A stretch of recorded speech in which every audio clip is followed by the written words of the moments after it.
ಕಾಂಗ್ರೆಸ್ನ dinner ಪಾಲಿಟಿಕ್ಸ್ಗೆ high command break. ಕಾಂಗ್ರೆಸ್ನಲ್ಲಿ ಈಗಲೇ ಮುಂದಿನ ಸಿಎಂಗಾಗಿ ಪೈಪೋಟಿ ಶುರುವಾಯ್ತಾ? ಸರ್ಕಾರದ ವಿರುದ್ಧ ಕಮಿಷನ್ ಬಾಂಬ್ ಹಾಕಿದ್ದ ಕುಮಾರಸ್ವಾಮಿ ಕೊಟ್ಟ ಸಾಕ್ಷ್ಯ ಏನು? ದೇಶದಲ್ಲಿ ಎಚ್ಎಂಪಿ ಸೋಂಕಿತರ ಸಂಖ್ಯೆ ಎಷ್ಟು? ಎಲ್ಲವನ್ನ ನೋಡ್ತಾ ಹೋಗೋಣ ಕರ್ನಾಟಕ ಟಾಪ್ 20ಯಲ್ಲಿ. ರಾಜ್ಯ ಕಾಂಗ್ರೆಸ್ನಲ್ಲಿ ಡಿನ್ನರ್ ಪಾರ್ಟಿ ಪಾಲಿಟಿಕ್ಸ್ ಜೋರಾಗ್ತಾ ಇದೆ. ನಾನು ಔತಣಕೂಟ ಕರೆಯುತ್ತೇನೆ ಅಂತ ಡಿಸಿಎಂ ಡಿಕೆ ಶಿವಕುಮಾರ್ ಹೇಳಿದ್ದು, ಸಿಎಂ ಡಿನ್ನರ್ ಪಾಲಿಟಿಕ್ಸ್ ನಂತರ ಡಿಸಿಎಂ ಡಿನ್ನರ್ ಪಾಲಿಟಿಕ್ಸ್ ಫಿಕ್ಸ್ ಎನ್ನಲಾಗಿದೆ. ಡಿಸಿಎಂ ವಿದೇಶದಲ್ಲಿ ಇದ್ದಾಗ ತಮ್ಮ ಆಪ್ತ ಸಚಿವರ ಜೊತೆ ಸಿಎಂ ಡಿನ್ನರ್ ಮೀಟಿಂಗ್ ನಡೆಸಿದರು. ನಿನ್ನೆಯಷ್ಟೇ ವಿದೇಶದಿಂದ ವಾಪಸ್ ಆಗ್ತಾ ಇದ್ದಂತೆ ತಾವು ಡಿನ್ನರ್ ಮೀಟಿಂಗ್ ಮಾಡುವ ಸುಳಿವನ್ನು ನೀಡಿದ್ದಾರೆ. ಆದರೆ ಅದು ಎಲ್ಲರನ್ನೂ ಒಳಗೊಂಡ ಮಾಸ್ ಡಿನ್ನರ ಅಥವಾ ಕೆಲವರಿಗೆ ಮಾತ್ರನಾ ಎಂಬ ಕುತೂಹಲ ಕೈಪಡೆಯಲ್ಲೇ ಮನೆ ಮಾಡಿದೆ. ಎಲ್ಲರನ್ನೂ ಕರೆದು ನನ್ನದು ಗುಂಪುಗಾರಿಕೆ ಇಲ್ಲ, ಕಾಂಗ್ರೆಸ್ ಅಷ್ಟೇ ಎಂಬ ಸಂದೇಶ ಕೊಡ್ತಾರಾ ಅಥವಾ ಆಪ್ತರನ್ನು ಮಾತ್ರ ಕರೆದು ಸಿಎಂ ಡಿನ್ನರ್ ಮೀಟಿಂಗ್ಗೆ ಕೌಂಟರ್ ಕೊಡ್ತಾರಾ ಎಂಬ ಪ್ರಶ್ನೆ ಮೂಡಿದೆ. ಇದೇ ವಿಚಾರವಾಗಿ ಮಾತನಾಡಿರುವ ಮಾಜಿ ಸಂಸದ ಡಿಕೆ ಸುರೇಶ್, ಡಿನ್ನರ್ ಪಾಲಿಟಿಕ್ಸ್ ಹೊಸದೇನೂ ಅಲ್ಲ, ಸಹಜವಾಗಿಯೇ ಹೊಸ ವರ್ಷದಲ್ಲಿ ಸೇರಿರ್ತಾರೆ, ಸಿಎಂ ಅವರೇ ಭಾಗವಹಿಸಿರೋದ್ರಿಂದ ಹೊಸ ಅರ್ಥ ಕಲ್ಪಿಸುವ ಅವಶ್ಯಕತೆ ಇಲ್ಲ ಅಂತ ತಿಳಿಸಿದ್ದಾರೆ. ಊಟಕ್ಕೆ ಸೇರ್ತಕ್ಕಂಥದ್ದು ಹಲವಾರು ವಿಚಾರಗಳನ್ನು ಊಟಕ್ಕೆ ಸೇರಿದಾಗ ಕೆಲವಾರು ವಿಚಾರಗಳು ಚರ್ಚೆಗೆ ಬರ್ತದೆ. ಸೊ ಹಾಗಾಗಿ ಹೊಸ ವರ್ಷದ ದೃಷ್ಟಿಯಿಂದ ಕೆಲವರೆಲ್ಲ ಸೇರಿದ್ರು ಅಂತ ಕಾಣಿಸ್ತಿದೆ. ಸೊ ಸಿದ್ದರಾಮಯ್ಯನವರೇ ಮುಖ್ಯಮಂತ್ರಿಗಳೇ ಅಲ್ಲಿ ಭಾಗವಹಿಸಿದ್ರಿಂದ ಇದಕ್ಕೆ ಹೆಚ್ಚು ಅರ್ಥ ಕಲ್ಪಿಸುವಂತ ಅವಶ್ಯಕತೆ ಇಲ್ಲ ಅಂತ ಹೇಳಿ ನಾನು ಭಾವಿಸಿದ್ದೆ. ಡಿನ್ನರ್ ಪಾಲಿಟಿಕ್ಸ್ ಬೆನ್ನಲ್ಲೇ ರಾಜ್ಯ ಕಾಂಗ್ರೆಸ್ನಲ್ಲಿ ಮುಂದಿನ ಸಿಎಂಗಾಗಿ ಪೈಪೋಟಿ ಹೆಚ್ಚಾಗ್ತಾ ಇದೆ. 2028ಕ್ಕೆ ನಾನು ಸಿಎಂ ಸ್ಥಾನಕ್ಕೆ ಪೈಪೋಟಿ ಕೊಡ್ತೇನೆ ಅಂತ ಸಚಿವ ಸತೀಶ್ ಜಾರಕಿಹೊಳಿ ಹೇಳಿದ್ರು. ಈ ಬಗ್ಗೆ ಪ್ರತಿಕ್ರಿಯೆ ಕೊಟ್ಟಿರುವ ಗೃಹ ಸಚಿವ ಪರಮೇಶ್ವರ್, ಅವರು ಹೇಳಿದ್ಮೇಲೆ ಆಯ್ತು, ಇನ್ ನಾನೇನ್ ಹೇಳೋದು ಅಂತ ಅಂದಿದ್ದಾರೆ. ಅಲ್ಲದೆ ನೀವು ಪೈಪೋಟಿ ಕೊಡ್ತೀರಾ ಎಂಬ ಪ್ರಶ್ನೆಗೆ ಉತ್ತರಿಸದೆ ಹೊರಟಿದ್ದಾರೆ. ಸತೀಶ್ ಜಾರಕಿಹೊಳಿ ಸೇರಿದಂತೆ ಯಾರೇ ಆಗಲಿ ಸಿಎಂ ಸ್ಥಾನದ ಆಕಾಂಕ್ಷಿ ಆದ್ರೆ ತಪ್ಪಿಲ್ಲ ಅಂದಿರುವ ಮಾಜಿ ಸಂಸದ ಡಿಕೆ ಸುರೇಶ್, ಕಾಂಗ್ರೆಸ್ ಅಧಿಕಾರಕ್ಕೆ ತರುವ ಜವಾಬ್ದಾರಿ 140 ಶಾಸಕರ ಮೇಲಿದೆ. ಅಧಿಕಾರಕ್ಕೆ ಬರೋದಕ್ಕೆ ಎಷ್ಟು ಕಷ್ಟಪಟ್ಟಿದ್ದಾರೆ ಎಂಬುದನ್ನು ಅರ್ಥ ಮಾಡಿಕೊಂಡು ಮಾತಾಡಬೇಕು ಅನ್ನೋ ಮೂಲಕ ಸತೀಶ್ ಜಾರಕಿಹೊಳಿ ವಿರುದ್ಧ ಪರೋಕ್ಷವಾಗಿ ಕಿಡಿಕಾರಿದ್ದಾರೆ. ಅಲ್ಲದೆ ಸತೀಶ್ ಜಾರಕಿಹೊಳಿ, ರಾಜಣ್ಣ, ಪರಮೇಶ್ವರ್ ಯಾರೇ ಕೆಪಿಸಿಸಿ ಅಧ್ಯಕ್ಷರಾದ್ರೂ ಸಂತೋಷ, ಯಾಕೆ ಸಿದ್ದರಾಮಯ್ಯ ಅವರಾಗಬಾರ್ದಾ? ಅವರೂ ಆಗ್ಬಹುದು ಅಂತ ತಿಳಿಸಿದ್ದಾರೆ. ಅವ್ರು ಹೇಳಿದ್ದಾರೆ ಅಂದ್ಮೇಲೆ ಮುಗೀತಲ್ಲ, ಇನ್ನೇನು. Thank you. ನಾಯಕರಿದ್ದಾರೆ, ಒಂದು ಸಮುದಾಯದ ಮುಖಂಡರು. ಸೊ ಅವರು ಕೂಡ ಒಂದಷ್ಟು ಆಸೆ ಆಕಾಂಕ್ಷೆಗಳನ್ನ, ರಾಜಕಾರಣದಲ್ಲಿರ್ತಕ್ಕಂಥವರೆಲ್ಲರೂ ಕೂಡ ಒಂದಷ್ಟು ಆಸೆ ಆಕಾಂಕ್ಷೆಗಳನ್ನ ಇಟ್ಕೊಂಡಿರ್ತಾರೆ. ಅವರೊಬ್ಬರೇ ಮುಖ್ಯಮಂತ್ರಿ ಆಗ್ಬೇಕು ಅನ್ನೋ ಆಸೆ ಇರ್ತಕ್ಕಂಥವರೆಲ್ಲ ಸಾಕಷ್ಟು ಜನ ಇದ್ದಾರೆ. ಸೊ ಹಾಗಾಗಿ ತಪ್ಪಿಲ್ಲ, ತಪ್ಪು ಅಂತ ಹೇಳಲಿಕ್ಕೆ ಆಗುದಿಲ್ಲ. ಈ ಕಾಂಗ್ರೆಸ್ ಪಕ್ಷ ತೀರ್ಮಾನ ಮಾಡೋದು ಕಾಂಗ್ರೆಸ್ನ ಅಧಿಕಾರಕ್ಕೆ ತಂದ ಮೇಲೆ, ಅಧಿಕಾರಕ್ಕೆ ತರಬೇಕಾದಂತ ಜವಾಬ್ದಾರಿ 140 ಜನ ಶಾಸಕರ ಮೇಲಿದೆ. ಮುಖ್ಯಮಂತ್ರಿ ಸಿದ್ದರಾಮಯ್ಯ ಡಿನ್ನರ್ ಮೀಟಿಂಗ್ ಬೆನ್ನಲ್ಲೇ ಗೃಹ ಸಚಿವ ಡಾಕ್ಟರ್ ಜಿ ಪರಮೇಶ್ವರ್ ಕೂಡ ಅಲರ್ಟ್ ಆಗಿದ್ದು ಡಿನ್ನರ್ ಪಾಲಿಟಿಕ್ಸ್ಗೆ ಮುಂದಾಗಿದ್ದಾರೆ. ನಾಳೆ ಸಂಜೆ ಬೆಂಗಳೂರಿನ ಖಾಸಗಿ ಹೋಟೆಲ್ನಲ್ಲಿ ದಲಿತ ಶಾಸಕರು, ಸಚಿವರಿಗೆ ಪರಮೇಶ್ವರ್ ಡಿನ್ನರ್ ಪಾರ್ಟಿ ಆಯೋಜಿಸಿದ್ದಾರೆ. 2023ರ ವಿಧಾನಸಭೆ ಚುನಾವಣೆಯ ಪರಾಜಿತ ದಲಿತ ಅಭ್ಯರ್ಥಿಗಳಿಗೂ ಔತಣಕೂಟಕ್ಕೆ ಆಹ್ವಾನ ನೀಡಿದ್ದಾರೆ. ಈ ಮೂಲಕ ಗೃಹ ಸಚಿವ ಡಾಕ್ಟರ್ ಜಿ ಪರಮೇಶ್ವರ್ ದಲಿತ ಸಿಎಂ ಕಾರ್ಡ್ ಪ್ಲೇ ಮಾಡಲು ಮುಂದಾದ್ರಾ ಎಂಬ ಪ್ರಶ್ನೆ ಮೂಡಿದೆ. ಇನ್ನು ಔತಣಕೂಟದ ಬಗ್ಗೆ ಸ್ಪಷ್ಟನೆ ನೀಡಿರುವ ಪರಮೇಶ್ವರ್, ನಾಳೆ ನಾನು ಡಿನ್ನರ್ ಮಾತ್ರ ಕೊಡ್ತಾ ಇದ್ದೀನಿ, ಡಿನ್ನರ್ ಪಾರ್ಟಿ ಅಲ್ಲ ಅಂತ ಹೇಳಿದ್ದಾರೆ. ಮುಂದೆ ನಾವು SC/ST ಸಮಾವೇಶ ಮಾಡಬೇಕು ಅಂದ್ಕೊಂಡಿದ್ದೀವಿ. ಅದಕ್ಕಾಗಿ SC/ST ಸಮುದಾಯದ ಎಲ್ಲ ಸಚಿವರು, ಶಾಸಕರಿಗೆ ಕರೆದಿದ್ದೇವೆ. ಪಕ್ಷದ ವ್ಯಾಪ್ತಿಯಲ್ಲಿಯೇ ಅನುಮತಿ ಪಡೆದು ಸಭೆ ನಡೆಸುತ್ತೇವೆ. ಹಿಂದೆ ಚಿತ್ರದುರ್ಗ ಸಮಾವೇಶದಲ್ಲಿ ತೆಗೆದುಕೊಂಡ ನಿರ್ಣಯಗಳ ಬಗ್ಗೆಯೂ ಚರ್ಚೆ ನಡೆಸುತ್ತೇವೆ ಅಂತ ಪರಮೇಶ್ವರ್ ತಿಳಿಸಿದ್ದಾರೆ.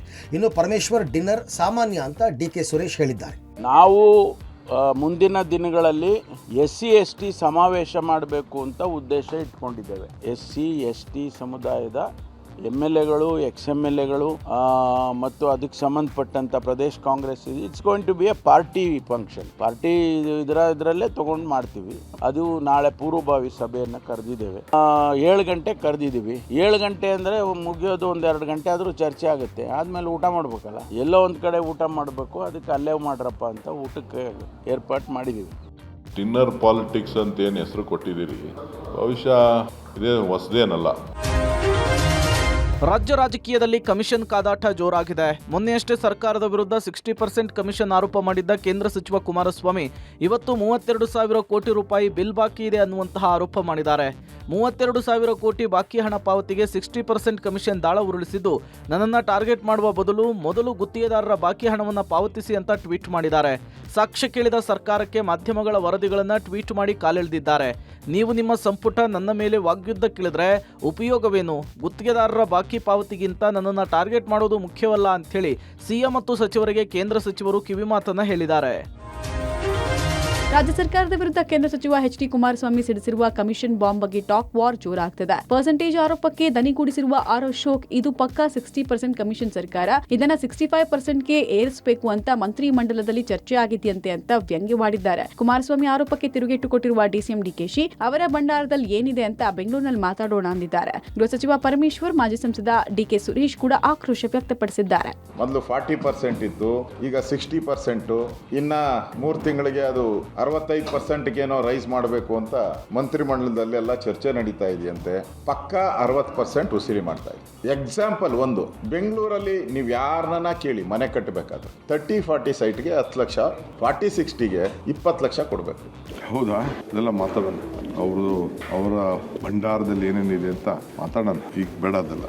60%, 40% ಎಲ್ಲ ಬಿಟ್ಟು ಜನ ನಿರೀಕ್ಷೆ ಮಾಡ್ತಾ ಇರೋದೇನನ್ನ, ಕುಮಾರಸ್ವಾಮಿ ಅವ್ರಿಗೆ ಏನು ಅಧಿಕಾರ ಇಲ್ಲ ಅಂತಲ್ಲ, ಕುಮಾರಸ್ವಾಮಿ ಅವ್ರಿಗೂ ಅಧಿಕಾರ ಇದೆ. ಕೇಂದ್ರದಲ್ಲಿ ಬಹಳ ಉನ್ನತವಾದಂಥ ಸ್ಥಾನವನ್ನು ಅವರು ಗಳಿಸಿದ್ದಾರೆ. ಅದರಲ್ಲಿ ಅವರು ರಾಜ್ಯಕ್ಕೆ ಕೊಡುಗೆಗಳ ಏನನ್ನ ಕೊಡಬೇಕು ಅನ್ನೋದ್ರ ಬಗ್ಗೆ ಚಿಂತನೆಯನ್ನ ಮಾಡಿ ರಾಜ್ಯ ಸರ್ಕಾರಕ್ಕೆ ಸಿಗಬೇಕಾದಂಥ ಪಾಲುಗಳ ಬಗ್ಗೆ.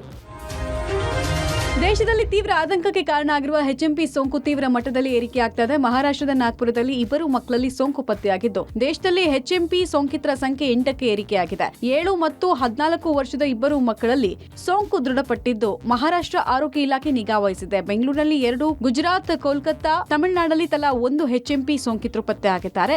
ರಾಜ್ಯದಲ್ಲಿ HMP ವೈರಸ್ ಟೆಸ್ಟಿಂಗ್ ಅಗತ್ಯ ಇಲ್ಲ ಅಂತ ಆರೋಗ್ಯ ಇಲಾಖೆ ನಿರ್ಧರಿಸಿದೆ. ಖಾಸಗಿ ಆಸ್ಪತ್ರೆಯಲ್ಲಿ ವೈರಸ್ ಟೆಸ್ಟ್ಗೆ 10 ರಿಂದ 12 ಸಾವಿರ ಇದೆ. ಅಲ್ಲದೆ ಚಳಿಗಾಲದಲ್ಲಿ ವೈರಸ್ ಕಾಣಿಸಿಕೊಳ್ಳುವುದು ಸಹಜ, ಹೀಗಾಗಿ ಟೆಸ್ಟಿಂಗ್ ಅಗತ್ಯ ಇಲ್ಲ ಎಂಬ ತೀರ್ಮಾನಕ್ಕೆ ಬರಲಾಗಿದೆ. ಕೇಂದ್ರ ಆರೋಗ್ಯ ಸಚಿವಾಲಯ ರಾಜ್ಯಗಳಿಗೆ ಮಾರ್ಗಸೂಚಿ ಪ್ರಕಟ ಮಾಡಿದ್ದು, ಆತಂಕ ಬೇಡ, ಎಚ್ಚರಿಕೆ ಇರಲಿ ಅಂತ ಹೇಳಿದೆ. ಇನ್ನು HMP ಸೋಂಕಿನ ಬಗ್ಗೆ ಈಗಾಗಲೇ ಆರೋಗ್ಯ ಸಚಿವರು ಸಭೆ ಮಾಡಿದ್ರು. ತಜ್ಞರು ಕೂಡ ಆತಂಕ ಪಡುವ ಅಗತ್ಯ ಇಲ್ಲ ಅಂತ ಹೇಳಿದ್ದಾರೆ. ಹೀಗಾಗಿ ಆರೋಗ್ಯ ಇಲಾಖೆ ಕೊಟ್ಟಿರುವ ಸೂಚನೆ ಪಾಲಿಸಿದ್ರೆ ಎಲ್ಲರಿಗೂ ಒಳ್ಳೆಯದು ಅಂತ ಗೃಹ ಸಚಿವ ಪರಮೇಶ್ವರ್ ಹೇಳಿದ್ದಾರೆ.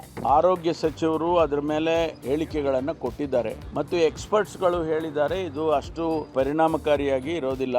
2001ರಲ್ಲೇ ಇದು ಕಾಣಿಸ್ಕೊಂಡಿದೆ ಮತ್ತು ಇದರಿಂದ ಡೇಂಜರ್ ಇಲ್ಲ ಅಂತಕ್ಕಂಥ ಹೇಳಿಕೆಗಳನ್ನು ಕೊಟ್ಟಿದ್ದಾರೆ. ಆದರೂ ಕೂಡ ಎಚ್ಚರಿಕೆಯಿಂದ ಇರಬೇಕು, ಮಾಸ್ಕ್ ಹಾಕ್ಕೊಳ್ಬೇಕು, ಇದೆಲ್ಲ ಸೂಚನೆ ಕೊಟ್ಟಿದ್ದಾರೆ. ಅದನ್ನು ಮಾಡಿದರೆ ಬಹಳ ಒಳ್ಳೆಯದು. ಮಾಜಿ ಸಂಸದ ಡಿಕೆ ಸುರೇಶ್ ಸಹೋದರಿ ಹೆಸರಲ್ಲಿ ವಂಚನೆ ಪ್ರಕರಣದ ಆರೋಪಿ ಐಶ್ವರ್ಯ ಗೌಡ ವಿರುದ್ಧ ಮತ್ತೊಂದು ಎಫ್ಐಆರ್ ದಾಖಲಾಗಿದೆ. ಕೋಟ್ಯಾಂತರ ರೂಪಾಯಿ ಹಣ, ಕೆಜಿಗಟ್ಟಲೆ ಚಿನ್ನ ಪಡೆದು ವಂಚಿಸಿರುವುದಾಗಿ ಸ್ತ್ರೀರೋಗ ತಜ್ಞೆ ಡಾಕ್ಟರ್ ಮಂಜುಳಾ ಪಾಟೀಲ್ ಎಂಬುವರು ದೂರು ನೀಡಿದ್ದು, ರಾಜರಾಜೇಶ್ವರಿ ನಗರ ಪೊಲೀಸ್ ಠಾಣೆಯಲ್ಲಿ ಎಫ್ಐಆರ್ ದಾಖಲಾಗಿದೆ. ವೈದ್ಯೆಯ ಕ್ಲಿನಿಕ್ಗೆ ಬಂದಾಗ ತಾನು ಡಿಕೆ ಸುರೇಶ್ ತಂಗಿ ಅಂತ ಪರಿಚಯ ಮಾಡಿಕೊಂಡಿದ್ದ ಐಶ್ವರ್ಯ ಗೋಲ್ಡ್ ಬಿಸ್ನೆಸ್, ಕೆಸಿನೋ ಹಾಗೂ ದೊಡ್ಡ ಮಟ್ಟದಲ್ಲಿ ಬಿಸ್ನೆಸ್ ಮಾಡ್ತಿರೋದಾಗಿ ಹೇಳ್ಕೊಂಡಿದ್ಲಂತೆ. ಅಲ್ಲದೆ ಹೂಡಿಕೆ ನೆಪದಲ್ಲಿ 2022ರಿಂದ ಹಂತ ಹಂತವಾಗಿ 2.52 ಕೋಟಿ ಹಣ ಹಾಗೂ 2 ಕೆಜಿ 350 ಗ್ರಾಂ ಚಿನ್ನಾಭರಣ ಪಡೆದಿದ್ದಾಳೆ. ಆದರೆ ಚಂದ್ರಲೇಔಟ್ ಪೊಲೀಸ್ ಠಾಣೆಯಲ್ಲಿ ದಾಖಲಾಗಿದ್ದ ಎಫ್ಐಆರ್ ಬಗ್ಗೆ ತಿಳಿದು ವೈದ್ಯೆ ಶಾಕ್ಗೆ ಒಳಗಾಗಿದ್ರು. ಇದೇ ವೇಳೆ ವೈದ್ಯೆ ಡಾಕ್ಟರ್ ಮಂಜುಳಾ ಪಾಟೀಲ್ ಮನೆ ಬಳಿ ಹೋಗಿದ್ದ ಐಶ್ವರ್ಯ ಕಾರ್ ಡ್ರೈವರ್ ಧನಂಜಯ್ ಐಶ್ವರ್ಯಗೆ ಫೋನ್ ಮಾಡಿ ಕೊಟ್ಟಿದ್ದಂತೆ. ಕೊಟ್ಟಿರುವ ಹಣದ ಬಗ್ಗೆ ದೂರು ಕೊಟ್ಟರೆ ಸರಿ ಇರಲ್ಲ ಅಂತ ಫೋನ್ನಲ್ಲಿ ಐಶ್ವರ್ಯ ಬೆದರಿಕೆ ಹಾಕಿದ್ಲಂತೆ. ಘಟನೆ ಸಂಬಂಧ ಐಶ್ವರ್ಯ ಗೌಡ ಹಾಗೂ 2 ಡ್ರೈವರ್ಗಳಾದ ಅಶ್ವಥ್ ಗೌಡ ಹಾಗೂ ಧನಂಜಯ ವಿರುದ್ಧ ಎಫ್ಐಆರ್ ದಾಖಲಾಗಿದೆ. ಐಶ್ವರ್ಯ ಗೌಡಳ ವಂಚನೆ ಪ್ರಕರಣದಲ್ಲಿ ಮಾಜಿ ಸಚಿವ ವಿನಯ್ ಕುಲಕರ್ಣಿಗೆ ಸಂಕಷ್ಟ ಎದುರಾಗುವ ಸಾಧ್ಯತೆ ಇದೆ. ಶಾಸಕ ವಿನಯ್ ಕುಲಕರ್ಣಿಗೆ ನೋಟಿಸ್ ನೀಡಿ ವಿಚಾರಣೆ ನಡೆಸಲು ಪೊಲೀಸರು ಪ್ಲಾನ್ ಮಾಡಿದ್ದಾರೆ ಎನ್ನಲಾಗಿದೆ. ವಂಚನೆ ಪ್ರಕರಣದಲ್ಲಿ ಮತ್ತೋರ್ವ ಆರೋಪಿಯಾಗಿರುವ ಐಶ್ವರ್ಯ ಗೌಡಳ ಪತಿ ಹರೀಶ್ ಹೆಸರಿನಲ್ಲಿದ್ದ ಬೆನ್ಸ್ ಕಾರನ್ನು ಮಾಜಿ ಸಚಿವ ವಿನಯ್ ಕುಲಕರ್ಣಿ ಬಳಸಿದ ಆರೋಪ ಇದೆ. ಹೀಗಾಗಿಯೇ ವಿನಯ್ ಕುಲಕರ್ಣಿಯನ್ನು ವಿಚಾರಣೆ ನಡೆಸೋದಕ್ಕೆ ಪೊಲೀಸರು ಸಿದ್ಧತೆ ನಡೆಸಿದ್ದಾರೆ. ಮತ್ತೊಂದೆಡೆ ಧಾರವಾಡದ ಯೋಗೀಶ್ ಗೌಡ ಹತ್ಯೆ ಪ್ರಕರಣದ ಆರೋಪಿ ಅಶ್ವಥ್ ಗೌಡ ಐಶ್ವರ್ಯ ಗೌಡ ಕಾರ್ ಚಾಲಕನಾಗಿದ್ದಾನೆ. ಹೀಗಾಗಿ ವಿನಯ್ ಕುಲಕರ್ಣಿ ಆಪ್ತನಾಗಿದ್ದವನು ಐಶ್ವರ್ಯ ಗೌಡ ಡ್ರೈವರ್ ಆಗಿದ್ದು ಹೇಗೆ ಎಂಬ ಪ್ರಶ್ನೆ ಉದ್ಭವಿಸಿದೆ. ಇನ್ನು ಐಶ್ವರ್ಯ ಗೌಡಳಿಂದ ಈಗಾಗಲೇ BMW, ಆಡಿ ಹಾಗೂ ಫಾರ್ಚುನರ್ ಕಾರನ್ನು ಸೀಸ್ ಮಾಡಿರುವ ಪೊಲೀಸರು 2 ಬೆನ್ಸ್ ಕಾರುಗಳಿಗಾಗಿ ತಲಾಶ್ ಮಾಡ್ತಾ ಇದ್ದಾರೆ. ಆದರೆ ವಿಚಾರಣೆ ವೇಳೆ ಐಶ್ವರ್ಯ ಕಾರುಗಳ ಬಗ್ಗೆ ಗೊತ್ತಿಲ್ಲ ಎನ್ನುತ್ತಿದ್ದಾಳೆ. ಆ 2 ಕಾರುಗಳಲ್ಲಿ ಒಂದನ್ನು ವಿನಯ್ ಕುಲಕರ್ಣಿ ಬಳಸುತ್ತಿದ್ದರು ಎನ್ನಲಾಗಿದೆ. ಇದೇ ವಿಚಾರವಾಗಿ ಪ್ರತಿಕ್ರಿಯೆ ನೀಡಿರುವ ಗೃಹ ಸಚಿವ ಪರಮೇಶ್ವರ್, ಇದರ ಬಗ್ಗೆ ಹೆಚ್ಚು ಗೊತ್ತಿಲ್ಲ, ಈ ಆಯಾಮದಲ್ಲೂ ಪೊಲೀಸರು ಪರಿಶೀಲನೆ ನಡೆಸ್ತಾ ಇದ್ದಾರೆ ಅಂತ ಹೇಳಿದ್ದಾರೆ. ಗೊತ್ತಿಲ್ಲ, ಅದನ್ನು ನಾವು ಆ ಆ್ಯಂಗಲ್ನಲ್ಲಿ ನಮ್ಮ ಇಲಾಖೆಯಲ್ಲಿ ಪರಿಶೀಲನೆ ಮಾಡ್ತಾ ಇದ್ದಾರೆ. ಅದು CBIದು ಇದಿರೋದ್ರಿಂದ ನಾವೆಷ್ಟು ಮಾಡ್ಬೋದು ಅಷ್ಟು ಮಾಡ್ತಾರೆ ನಮ್ಮ ಇಲಾಖೆಯಿಂದ. ನಾಡು ಬಿಟ್ಟು ಕಾಡು ಸೇರಿ 16 ವರ್ಷಗಳಿಂದ ಭೂಗತರಾಗಿದ್ದ ರಾಜ್ಯದ ನಕ್ಸಲರು ಮತ್ತೆ ಮುಖ್ಯವಾಹಿನಿಗೆ ಬರೋ ತಯಾರಿ ನಡೆಸಿದ್ದಾರೆ. ನಾಳೆ ರಾಜ್ಯದ 4 ಸೇರಿದಂತೆ ಒಟ್ಟು 6 ಜನ ನಕ್ಸಲರು ಚಿಕ್ಕಮಗಳೂರು ಜಿಲ್ಲಾಡಳಿತದ ಮುಂದೆ ಶರಣಾಗುವ ಸಾಧ್ಯತೆ ಇದೆ. ನಾಳೆ ಬೆಳಗ್ಗೆ 8 ರಿಂದ 9 ಗಂಟೆ ಒಳಗೆ ಮಾಜಿ ನಕ್ಸಲ್ ನೂರ್ ಜುಲ್ಫಿಕರ್ ಶ್ರೀಧರ್ ನೇತೃತ್ವದಲ್ಲಿ ಸರ್ಕಾರ ರಚನೆ ಮಾಡಿರುವ ಜಿಲ್ಲಾ ಕಮಿಟಿ ಮುಂದೆ ಶರಣಾಗಲಿದ್ದಾರೆ. ನಕ್ಸಲ್ ನಾಯಕಿ ಮುಂಡಗಾರು ಲತಾ, ವನಜಾಕ್ಷಿ ಸುಂದರಿ, ಮಾರಪ್ಪ ಅರೋಳಿ ಹಾಗೂ ತಮಿಳುನಾಡಿನ ವಸಂತ, ಕೇರಳದ ಎನ್ ಜೀಶಾ ಸರೆಂಡರ್ ಆಗ್ತಿದ್ದಾರೆ. 2007ರಲ್ಲಿ ಸಹೋದರ ನಕ್ಸಲ್ ಆದ ಬಳಿಕ ಪೊಲೀಸರ ಕಿರುಕುಳ ತಾಲೂಕಾಗದೆ ನಕ್ಸಲ್ ಗುಂಪಿಗೆ ಸೇರಿದ್ದ ಜಿಲ್ಲೆಯ ಬೆಳ್ತಂಗಡಿ ತಾಲೂಕಿನ ಕುತ್ಲೂರಿನ ಸುಂದರಿಯು ಇದೀಗ ಶರಣಾಗತಿ ಆಗ್ತಿದ್ದಾರೆ. ಹೀಗಾಗಿ ಕುಟುಂಬಸ್ಥರು ಸಂತಸಗೊಂಡಿದ್ದು ಉತ್ತಮ ಜೀವನ ನಡೆಸುತ್ತೇವೆ ಅಂದಿದ್ದಾರೆ. ಅವರು ಬಂದರೆ ನಾವು ತುಂಬ ಸ್ವಾಗತ ಮಾಡ್ತೀವಿ ಮತ್ತು ನಮ್ಮ ಕುಟುಂಬದಲ್ಲಿ ಸೇರಿಸ್ತೀವಿ. ಯಾವುದೇ ಇದು ನಮಗೆ ನಕ್ಸಲ್ ಪಟ್ಟಿ ಅಕ್ಕನಿಗೆ ಇದೆ ಅಂತೇಳಿ ನಾವು ತೋರಿಸಲ್ಲ. ಯಾಕಂದರೆ ನಮ್ಮ ಕುಟುಂಬದವರೇ, ಸ್ವಂತಕ್ಕಾಗಿ ಹೋಗಿಲ್ಲ ಅವರು. ಹಾಗಾಗಿ ಇವಾಗ ಅವರು ಶರಣಾಗತಿ ಆದರೆ ನಾವು ಕುಟುಂಬ ಥರನೇ ನೋಡ್ಕೊಳ್ತೀವಿ. ಖುಷಿ ಆಗುತ್ತೆ. ಆದಷ್ಟು ಬೇಗ ಅವರು ಮನೆಗೆ ಬರಲಿ ಅಂತ ನಾನು ಮುಂದಿನ ದಿನಗಳು ಕಾಡಿನಲ್ಲಿ ಆದರೂ ಈಗವಾಗ ಶರಣಾಗಿ ಬಂದರೆ ಮನೆಯಲ್ಲಿ ನಾವು ಈ ದಿನಗಳನ್ನು ಮುಂದಿನ ದಿನಗಳನ್ನು ನಾವು ಖುಷಿಯಲ್ಲಿ ಇರುತ್ತೇವೆ. ಅಂಬೇಡ್ಕರ್ ಕುರಿತು ಕೇಂದ್ರ ಗೃಹ ಸಚಿವ ಅಮಿತ್ ಶಾ ವಿವಾದಾತ್ಮಕ ಹೇಳಿಕೆಯನ್ನು ಖಂಡಿಸಿ ಇವತ್ತು ಮೈಸೂರು ಮಂಡ್ಯ ಬಂದ್ಗೆ ಕರೆಯನ್ನು ಕೊಡಲಾಗಿತ್ತು. ಅಂಬೇಡ್ಕರ್ ಅಭಿಮಾನಿಗಳ ಹೋರಾಟ ಸಮಿತಿ ಬೆಳಗ್ಗೆ 7 ರಿಂದ ಸಂಜೆ 4ರವರೆಗೂ ಕೂಡ ಕರೆ ಕೊಟ್ಟ ಮೈಸೂರು ಬಂದ್ಗೆ ರೈತ ಸಂಘಟನೆಗಳು, ಪ್ರಗತಿಪರ ಸಂಘಟನೆಗಳು, ಜಿಲ್ಲಾ ಕಾಂಗ್ರೆಸ್, ಹೋಟೆಲ್ ಮಾಲೀಕರ ಸಂಘ, ಖಾಸಗಿ ಬಸ್ ಮಾಲೀಕರು ಬೆಂಬಲವನ್ನು ಕೊಟ್ಟಿದ್ರು. ಪ್ರತಿಭಟನೆಯ ವೇಳೆ ಕೆಪಿಸಿಸಿ ವಕ್ತಾರ ಲಕ್ಷ್ಮಣ್ ನೇತೃತ್ವದಲ್ಲಿ ಆರ್ಎಸ್ಎಸ್ ಕಚೇರಿಗೆ ಮುತ್ತಿಗೆ ಹಾಕಲು ಯತ್ನ ಆಯಿತು. ಈ ವೇಳೆ ಕೆಪಿಸಿಸಿ ವಕ್ತಾರ ಲಕ್ಷ್ಮಣ್ ಹಾಗೂ ಪೊಲೀಸರ ನಡುವೆ ಮಾತಿನ ಚಕಮಕಿಯೇ ಆಗೋಯ್ತು.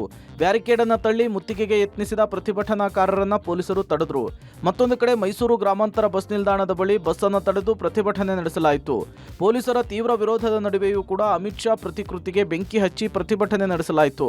ಇನ್ನು ಮಂಡ್ಯದಲ್ಲಿ ಬೈಕ್ ಜಾಥಾಗಷ್ಟೇ ಬಂದ್ ಸೀಮಿತವಾಗಿತ್ತು. ಬನ್ನೂರು ರಸ್ತೆಯಲ್ಲಿ ಪ್ರತಿಭಟನಾಕಾರರು ಬಲವಂತವಾಗಿ ಅಂಗಡಿ ಮುಂಗಟ್ಟುಗಳನ್ನು ಮುಚ್ಚಿಸಲು ಯತ್ನಿಸಿದ್ರು. ಈ ವೇಳೆ ಪ್ರತಿಭಟನಾಕಾರರು ಹಾಗೂ ಅಂಗಡಿ ಮಾಲೀಕರ ನಡುವೆ ಮಾತಿನ ಜಟಾಪಟಿಯೇ ನಡೆದು ಹೋಗಿದೆ. ಕಲಬುರಗಿಯಲ್ಲಿ ಇನ್ಶೂರೆನ್ಸ್ ಹಣಕ್ಕಾಗಿ ಮಗನೇ ತಂದೆಯನ್ನ ಕೊಲೆ ಮಾಡಿದ್ದು 6 ತಿಂಗಳ ಬಳಿಕ ಕೊಲೆಯ ರಹಸ್ಯ ಬಹಿರಂಗವಾಗಿದೆ. ಕಳೆದ ಜುಲೈ 8ರಂದು ಚಿತ್ತಾಪುರ ತಾಲೂಕಿನ ಬೆಣ್ಣೂರು ಬಿ ಕ್ರಾಸ್ನ ಬಳಿ ದುಷ್ಕರ್ಮಿಗಳ ಜೊತೆಗೆ ಸೇರಿಕೊಂಡು ತಂದೆ ಕಾಳಿಂಗರಾವ್ನನ್ನ ಪುತ್ರ ಸತೀಶ್ ಕೊಲೆ ಮಾಡಿದ್ದ. ಬಳಿಕ ಆಕ್ಸಿಡೆಂಟ್ನ ಕಥೆಯನ್ನ ಕಟ್ಟಿ ಪೊಲೀಸರಿಗೂ ಕೂಡ ದೂರು ಕೊಟ್ಟಿದ್ದ. ಜೊತೆಗೆ ಪ್ಲಾನ್ನಂತೆ ಬಂದಂತಹ ಇನ್ಶೂರೆನ್ಸ್ನಿಂದ 5 ಲಕ್ಷ ಹಣವನ್ನು ಪಡೆದು ಮತ್ತೊಂದು ಇನ್ಶೂರೆನ್ಸ್ನಿಂದ 22 ಲಕ್ಷ ಹಣವನ್ನು ಪಡೆಯಲು ಮುಂದಾಗಿದ್ದ. ಆದರೆ ಪೊಲೀಸರ ವಿಚಾರಣೆಯ ವೇಳೆ ಸತೀಶ್ನ ಅಸಲಿಯತ್ತು ಬಹಿರಂಗವಾಗಿದೆ. ಕೆಲವು ಬಾರಿ ವಿಚಾರಣೆಗೆ ಗೈರಾಗಿದ್ದ ಆರೋಪಿ ಪೊಲೀಸರಿಗೆ ಘಟನೆ ನಡೆದ ಬಗ್ಗೆ ಸರಿಯಾದ ಮಾಹಿತಿ ಕೂಡ ಕೊಟ್ಟಿರಲಿಲ್ಲ. ಅಲ್ಲದೆ ಆಕ್ಸಿಡೆಂಟ್ನ ಸೀನ್ ನೋಡಿದಾಗ ಪೊಲೀಸರಿಗೂ ಕೂಡ ಸಾಕಷ್ಟು ಅನುಮಾನ ಬಂದಿತ್ತು. ಹೀಗಾಗಿ ಆತನನ್ನ ವಿಚಾರಣೆ ನಡೆಸಿದಾಗ ಸುಪಾರಿ ಕೊಟ್ಟು ತಾನೇ ಕೊಲೆ ಮಾಡಿರುವುದಾಗಿ ಸತ್ಯವನ್ನು ಒಪ್ಪಿಕೊಂಡಿದ್ದಾನೆ. ಪ್ರಕರಣದ ಸಂಬಂಧ ಮಾಡಬೂಳ ಪೊಲೀಸರು ಸತೀಶ್ ಸೇರಿದಂತೆ 4 ಆರೋಪಿಗಳನ್ನು ಬಂಧಿಸಿದ್ದಾರೆ. ಡೆತ್ ಆಗಿರೋದು ನಿಮ್ಗೆ ಏನು ಪ್ರಾಬ್ಲಮ್ ಬರೋದಿಲ್ಲ. ಅವ್ರ ಮೇಲೆ ಇನ್ಶೂರೆನ್ಸ್ ಮಾಡಿಸಿ ಆಮೇಲೆ ಒಂದು ಆಕ್ಸಿಡೆಂಟ್ಸ್ ಮಾಡಿದರೆ ನಿಮಗೆ ಇನ್ಶೂರೆನ್ಸ್ ಅಮೌಂಟು ಬರುತ್ತೆ, ಮುಂದಿನ ದಿನಗಳಲ್ಲಿ ಬಳಸ್ಕೋಬಹುದು ಅಂತ ಒಂದು ಅವ್ರಿಗೆ ಐಡಿಯಾ ಕೊಡ್ತಾರೆ. ಈ ಅಫೆನ್ಸಲ್ಲಿ ಭಾಗಿಯಾಗಿರುವಂಥ 4 ಜನ ಮಗ ಅದು ಐಡಿಯಾ ಕೊಟ್ಟಿರೋ ಅರುಣ್ ಮತ್ತು ಟ್ರ್ಯಾಕ್ಟರ್ನೇ ಡ್ರೈವಿಂಗ್ ಮಾಡಿರುವಂಥ ಯುವರಾಜ್ ಮತ್ತು ರಾಕೇಶ್ ಅನ್ನೋರನ್ನೇ ನಾವು ಈಗಾಗಲೇ ವಶಪಡಿಸ್ಕೊಂಡಿದ್ದೀವಿ.